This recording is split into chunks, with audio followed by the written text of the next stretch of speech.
Defending Israel with David Harris on JBS is made possible in part by a generous gift in memory of Eric and Mira J. Spector, the Paul and Lynn Late Family Foundation, To Life, to Love, Barbara and Bob Goodkind, the Patricia Worthen Ullman Foundation,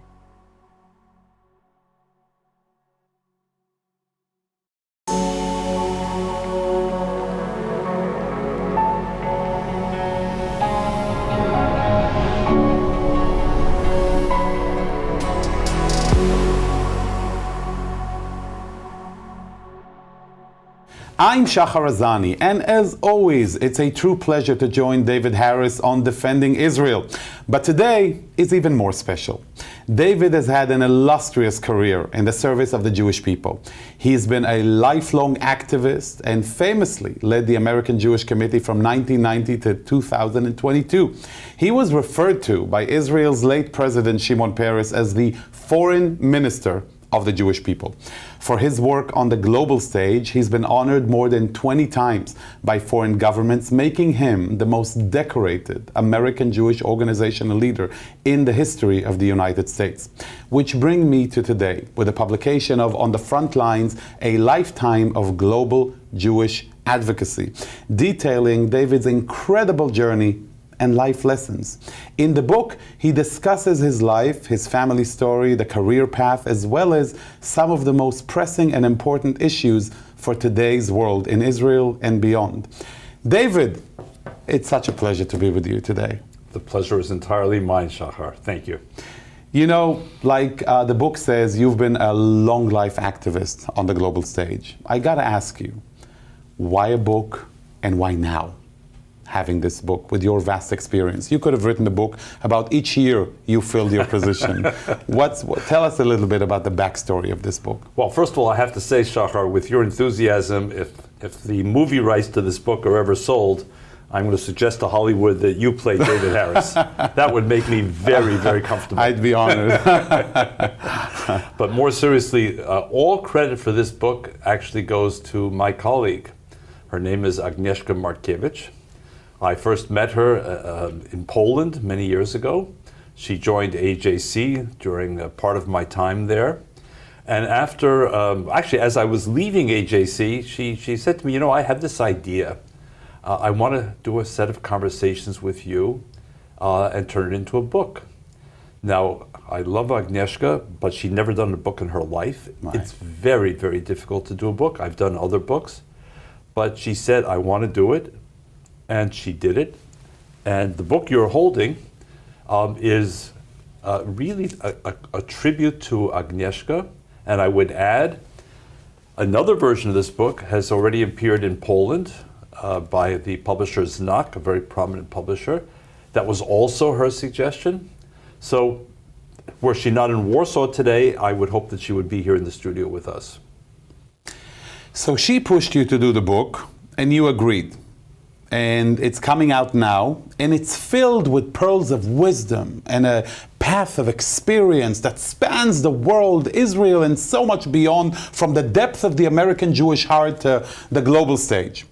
And the immediate question that comes to mind, with such an unbelievable, truly incredible, from the imagery to the words to the wisdom to the immense experience, what makes the foreign minister of the Jewish people be the foreign minister of the Jewish people? What is it about your upbringing, your childhood, the path that you've taken that has generated that immense wealth of experience and practice on the global stage? For our parents who are watching us and want to know how to get their kids to become the next theme of a book in the decades to come. Well, maybe I could adapt it by calling it the app. APP. Right. The A is anger, I have to say. I grew up in a home where my mother and my father were both refugees on multiple occasions. They had miraculously survived, in my mother's case, first communism, then Nazism. In my father's case, Nazism. I met my wife, who kind of who filled in the third leg of the story, which was jihadism. So it was anger that all of these terrible things had happened to these wonderful people and people like them, and why. And I couldn't let go of that anger or relegate it to another generation and another time. The second was P for pride. I just like being Jewish. You know, I did not go to Jewish day school. Yeah, I was about to ask No, you. no. To be clear to the viewers, this is not the usual story. I did not attend my first Shabbat dinner until after graduate school. Oh, wow. And I sat in this home in Westchester, and I was acutely embarrassed as they went through the basic prayers and songs. I didn't know what was going on. That was me. So I did not go to Jewish day school. I did not spend a gap year in Israel. I did not go to Jewish summer camp. And yet I felt this immense pride in being Jewish and didn't want to be bullied because I was Jewish. And the third of the acronym APP was passion. And I think, by the way, also as an employer, and I say it in the book, Yes, you do. I'm looking for passion in other potential employees or colleagues. The passion. I developed the passion, and the passion never diminished. So the anger was motivational, the pride was non-negotiable, and the passion was animating. And here I am, a few years into the journey. The anger has not disappeared, the pride is even greater, and the passion sustained. Sustained, visible to all, and ever increasing. That's why it's always a pleasure Thank you. to do this with you. And I just want to just push you a little bit further on this. So you choose to take this path. What was the first thing you did in fulfilling that path of life? Like the first action you've taken on your journey, on your global Jewish diplomatic journey? Well, I think the most important moment, and I write about it extensively in the book, was the Soviet Jewry movement. Right. In a way, I realized that this was going to be my generation's not just policy challenge, but moral challenge. For all the American Jews who had said we didn't do enough during the Holocaust, we should have pushed the Roosevelt administration more, we should have been more outspoken, that was then. And I couldn't enter into that world. I could read about it. And I realized that the Soviet Jewry challenge was going to be the moral test for my generation. Have we learned anything from history? Right. Are we going to repeat history? And Soviet Jews needed a lifeline in the West. And if it were not going to be us, who exactly was it going to be? And in 1974, I had the unusual experience of being invited as one of 6 Americans to go to the Soviet Union and teach. This was an exchange. This wasn't a tourism visit, to go for months, to get paid a Soviet teacher's salary, which isn't much, but and 6 Soviets came to the United States. This was a Nixon-Brezhnev gesture of détente. And those months in the Soviet Union were decisive for me.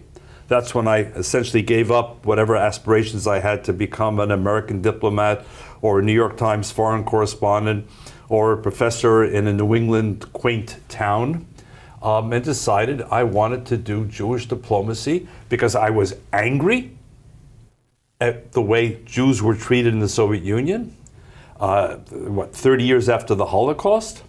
I was proud to see their pride in being Jewish. And I became passionate about the cause because it was the test of my sense of self and what could be learned from history. I came back, having been detained and expelled from the Soviet Union, determined. Scared? Absolutely, but determined. And so gave up all those other aspirations and embarked on a career in 1975. And it's now what? It'll be 50 years very soon, and going strong. Going strong. As strong as I can. As strong as you are, and amen till 120 and beyond. You talk about Jewish leadership and Jewish pride, and I love the app. That'll be very appealing, definitely for the younger generation when they hear of the app, until they realize they may have to read. App. But Jews and Israel. there is that claim out there that there is Jewish leadership, interests of the Jewish community, but it's separate from Israel. And yet, throughout your career, even now, even with the name of this show, and with everything that you've always done, David, you have always shown Israel's place to be both unique and important. And I'm curious about that element.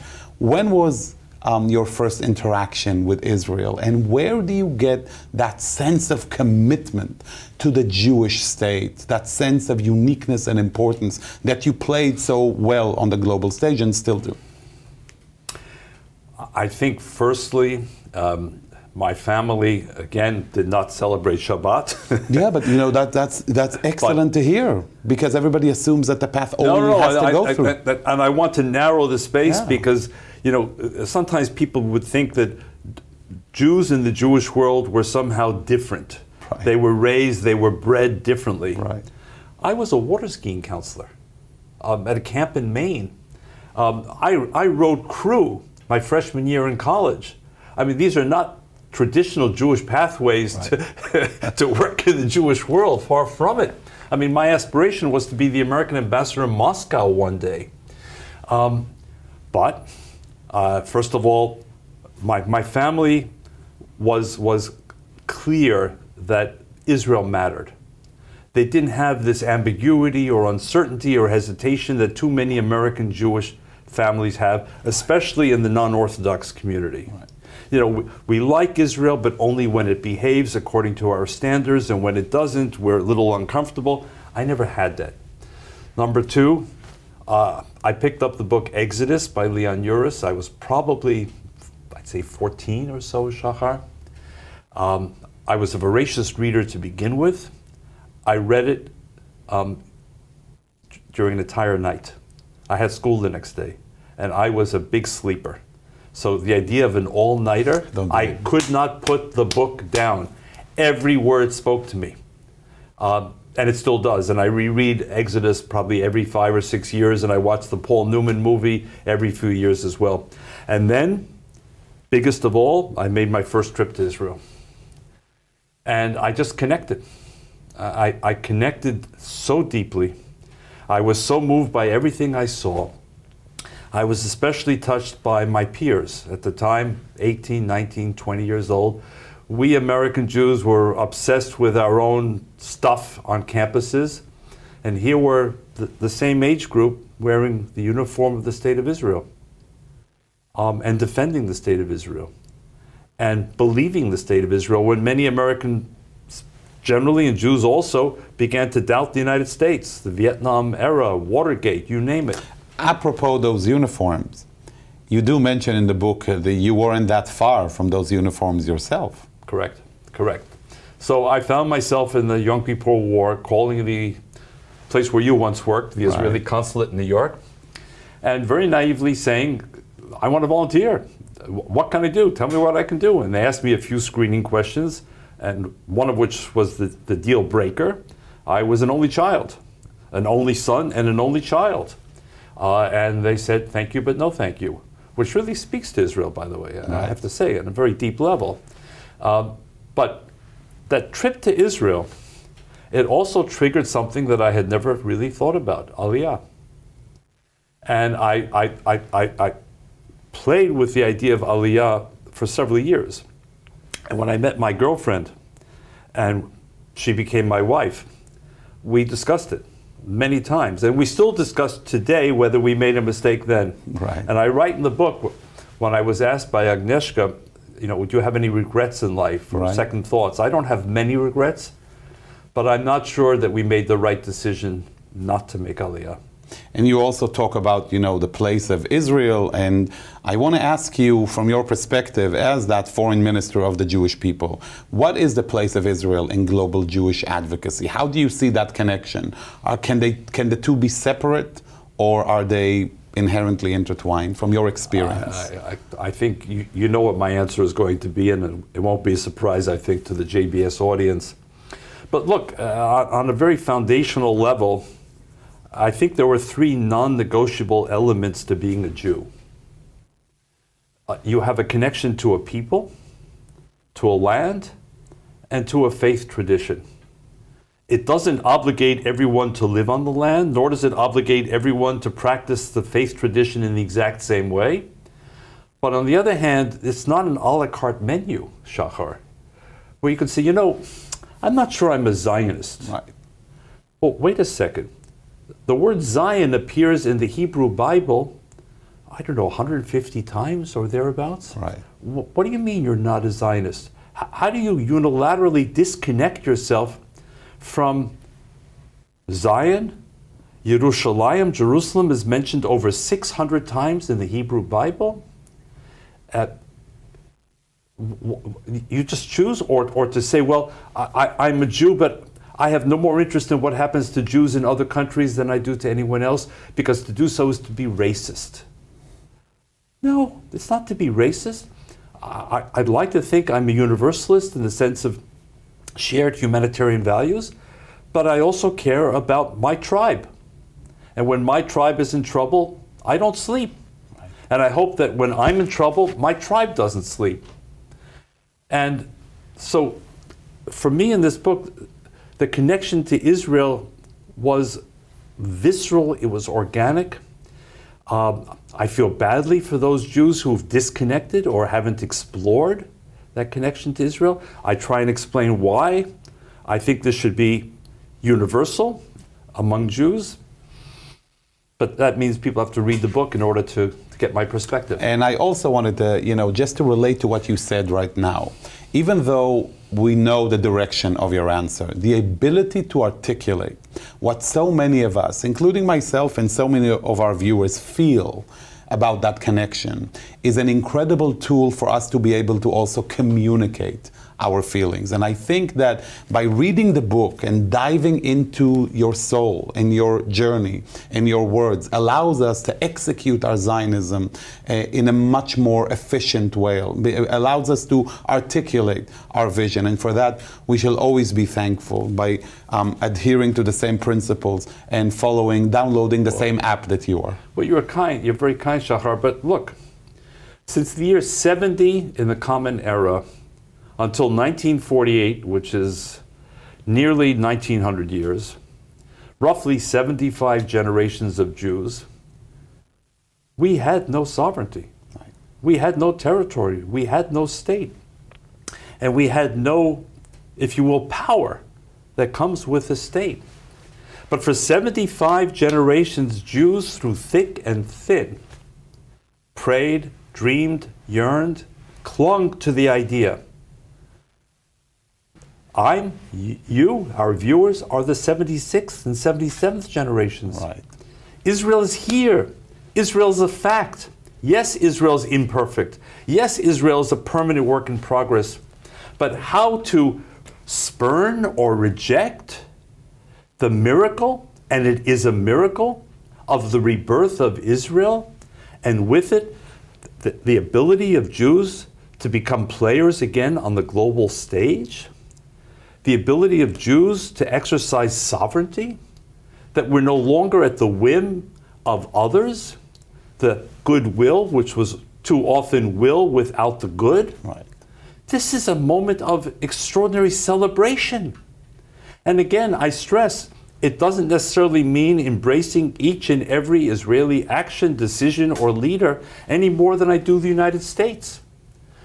But for me, whose parents and whose wife experienced totalitarianism, America is a gift, and Israel is a dream come true. And I'm not prepared to play with them as if they were political hobbies or toys. Right. No. And I would love if I could, on the front lines, through this book, through these conversations, to help other people understand you don't have to have gone to Orthodox Jewish day school. You don't have to be a Haredi Jew, although God bless those who are Orthodox or Haredi, but find the sense of connection, right, the purpose, the pride, the meaning in this moment. And it's not a gift to Israel or to Israelis, Shahar. I feel incredibly privileged to have lived my life alongside the life of the rebirth of the Jewish people after the Holocaust, the restoration of the American Jewish community as a pulsating, thriving community, and witnessing Israel from a country of 650,000 at its founding to a country of nearly 10 million, that not only is about conflict, Right. it's about building a Jewish state, about establishing its place in the world. It's about contributing to human civilization. It's about finding answers to the most vexing issues of the 21st century for all. If that's not exciting, if that doesn't provoke passion and pride, what does? Right. Couldn't agree more. From another angle, looking at your vast experience of meeting leaders from across the world, thousands of whom you've met in the course of your illustrious career, I have to ask you, would you share with us, with our viewers, some of the most memorable moments from behind closed doors of those meetings, some anecdotes that you could share with us about how this really, because for most of us, we will never have that experience of engaging with world leaders on the global stage on these affairs and issues. How was that for you? What memories do you have of certain meetings? And if you can touch a little bit about the Jewish and Israel aspect of it, because we see it all bound together. Oh, and do this all in the next 60 seconds. Exactly. Or our viewers have a chance of taking an inner glimpse Right. here by getting the book. And a lot of the answer to your question actually is in Right. the book. But a teaser. No, I mean, look, there were several. I think back to Helmut Kohl, who for 16 years was the Chancellor of Germany. He was the Chancellor who presided over the reunification of Germany Right. as the Cold War wound down and East German communism collapsed, and he stitched together East and West. And we had these long meetings with him. The meetings were rarely less than 2 hours. And it was hard to get questions in because he liked to speak. So you have to front load your questions pretty much at the beginning, and the rest was listening. It was fascinating. Right. And I remember him saying to us, because at the time there were Jews from the Soviet Union who wanted to go to Germany. And he wanted them to come to Germany. But the Israeli governments of the day did not want them to go to Germany. They wanted them to go to Israel, after all.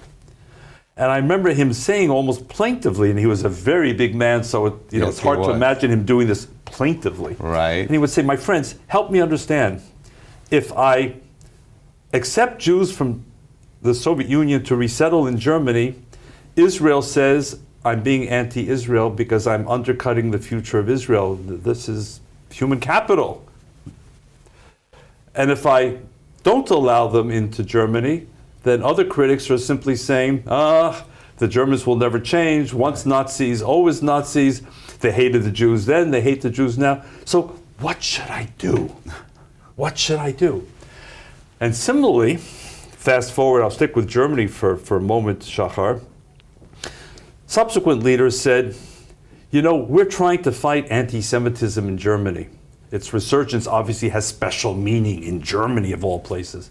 And you, Americans, because of your freedom of speech protections, are allowing platforms in the United States to broadcast to Germany neo-Nazism, nostalgia for Hitler, paraphernalia, talking points, images, caricatures. American Jews, do something, stop this. You're undermining our efforts in Germany. And here we were in the ironic position of a German leader asking American Jews to rethink the First Amendment because it was having real life pro-Nazi effect on Germany and Germans. Right. Again, lots and lots of these interesting, fascinating, difficult dilemmas going on, and that's of course on policy, and then you have personalities. Personalities. Give us a taste of that. Well, I think of all the people I met, the one that sticks out in my mind the most, and I write about it in the book because Agnieszka asked me, I think the most magnetic and impressive personality I met was actually Bill Clinton. Now, I say this with two caveats. One, I'm an independent. I'm not a Democrat or a Republican. And two, believe me, I'm old enough to remember that his record was not perfect on the personal side. But in terms of magnetism and charisma, of walking into a room and the room feeling the vibrations, the chemistry, there was no one like Bill Clinton. He locked eyes with you, and for those 30 seconds or so, because he knew how to go beyond, hey, David, nice to see you, how are you? He knew how to take it the next step, which very few people do, by the way, after you get past the, hey, buddy, good to see you, how are you? And the other part was his policy analysis. I remember our meeting with him on Iran. And Madeleine Albright was the Secretary of State sitting next to him, and he had other impressive people on his side of the table. We met for an hour and a half in that meeting, a couple of colleagues and myself. Not a single note, not a single reference either to the Secretary of State or the National Security Team. He spoke brilliantly. He spoke with nuance, with complexity, with knowledge about the issues, and I was blown away. Now, along the spectrum of these thousands of leaders, you had people who were not quite as charismatic. You had people who, were kind of bland, and you wondered, how do they ever get into the office in the first place? But he stood out. That's incredible. It's truly fascinating. I have so many questions, David. And my complaint has always been one and the same when it comes to defending Israel with David Harris. But I'll ask you this. For those who wish to enjoy this book and beyond, what other projects do you have in mind of writing in the future? Okay. As we know, you continuously engage, you continuously accumulate and do. Where are you going to go with that? Well, first of all, for viewers of JBS, the book I think will be available through JBS. It's also available on Amazon or elsewhere. I hope you'll pick it up and read it for yourself. And if the movie does come out, watch for a starring role here. I was invited to write another book. Close to a year ago, I received a phone call from a major publishing house to write a book on anti-Semitism. And it's a book that was designed not for a scholarly audience, not to impress other scholars. It was very clearly, it was told to me, write a book for the average New York Times reader, meaning someone who's well educated but is a generalist. And I wrote the book, and I submitted the first completed draft just a few days ago. We're in the beginning of September. Now it has to go through some more processes, but I'm certainly hopeful that in 2025, which is not that far, there will be a new book on anti-Semitism published by Oxford University Press that I hope will contribute to understanding the times we're going through now, Shahar, and also some of the ways of grappling with these times. Right. Because I think if there is one thing that really stands out with you, David, is even though your interactions can be a bird's eye view from the high level sphere of global leadership, you've always been able to capture the heart and the ear of the people. And I know I'm in breach of my time, but I do want to ask you one last quick question. Is from the height of your career, from the peak, from the climax, from being able to achieve so much, what would be your advice to a young, aspiring high school student who is listening to you now and would love to play a part in this world? Let your feelings go. You have every right to be angry if your school is not protecting Jews, if the universities that you want to go to are not protecting Jewish students, or are not protecting pro-Israel students. You have every right to be angry. You should be angry. But anger alone will not solve the problem. Find your pride. It's extraordinarily uplifting and empowering to be a Jew. I don't say that in a triumphalistic way as opposed to others, but be who you are and find your inner passion. Each of us can make a difference. Each of us has a moment in time on the historic stage, and we're tested. Do we seize that moment? Do we ignore that moment? I tried to seize the moment. This conversation, this book are the results.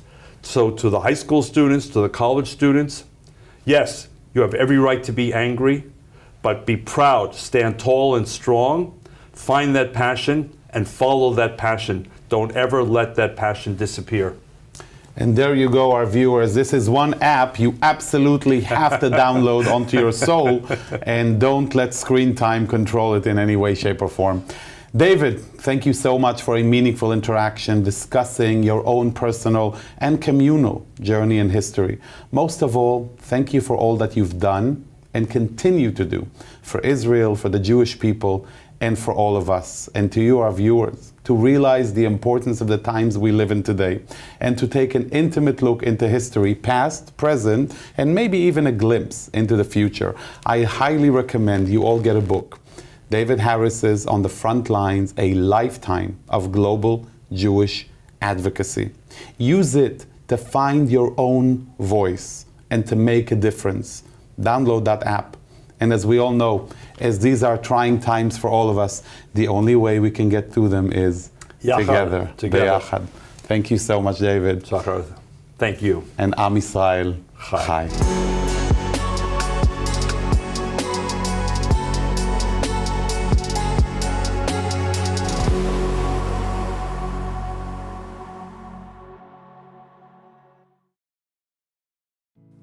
JBS is made possible by viewers like you.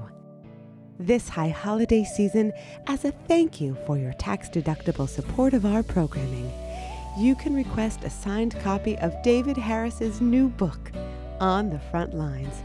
Simply visit our website for details. We thank you for your kind support.